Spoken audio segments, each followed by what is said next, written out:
What's going on, guys? Today I'm going to do a quick review of the Tao Clean UV Sanitizing Sonic Toothbrush.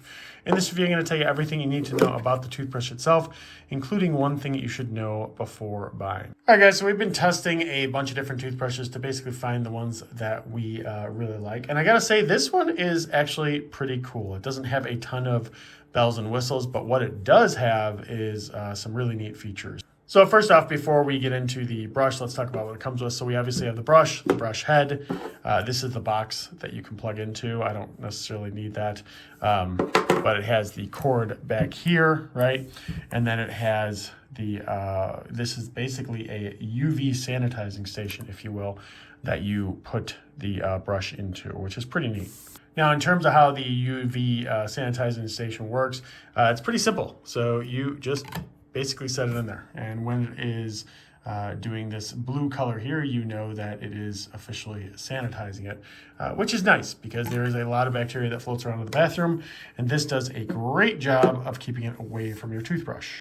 Now, one thing I do want to mention, so I just showed you how this actually works, right, with the UV, and you may be wondering, well, that's, cool and all, but what about after I wash my breath? So one of the biggest things with this brush is that after you, get done using it, rinse it under the water, you're supposed to basically have it on and give it a really good shake, maybe even wipe it with a towel. You basically want it to be dry before you put it in here. You don't want to put a wet one in here just because it can basically damage the base unit and the brush as well. Now, the brush itself has two modes, and I couldn't find names to either of them, but it's basically on, that's mode 1, which is pretty strong, to be honest, and then mode 2, which is moves even faster.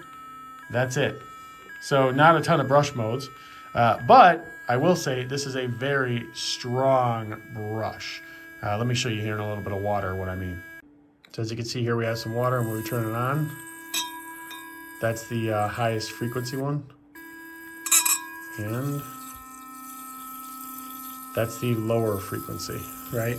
So it does a really good job of actually scrubbing. I can just tell you, compared to other brushes that we've tested, this one has a lot of power. Now, my experience with it, it cleans really well. I like it a lot. It gets all the different places I need in my mouth. It's a little bit weird to me that it has just these two modes because I tend to have sensitive teeth. So I actually use the faster mode, which I think just is lighter for scrubbing. But overall, it is a really, really good brush. It actually does a great job, and I love this UV light thing. I think that's really cool to actually keep it clean. But in terms of the one thing to know, and I hate when companies do this, but some of them do this, it only comes with one brush head. It would have been nice for the price if they would have included, a couple, 2, 3 maybe, but it only comes with one. So slightly annoying there. But the brush itself is very good. It lasts for roughly about, if you don't charge it or put it on the UV station, because that also charges it too, it'll last for about 30 days as well. So if you have to go travel with this thing, throw it in a bag, you could do that for up to 30 days. But I think most people like myself would use it just like this, which is really what it's intended for. So yeah, if you're considering it, it definitely is a cool brush, good brush. I wish they had more of the brush heads included, but other than that, it is a good brush, and I definitely don't think that you would regret this one.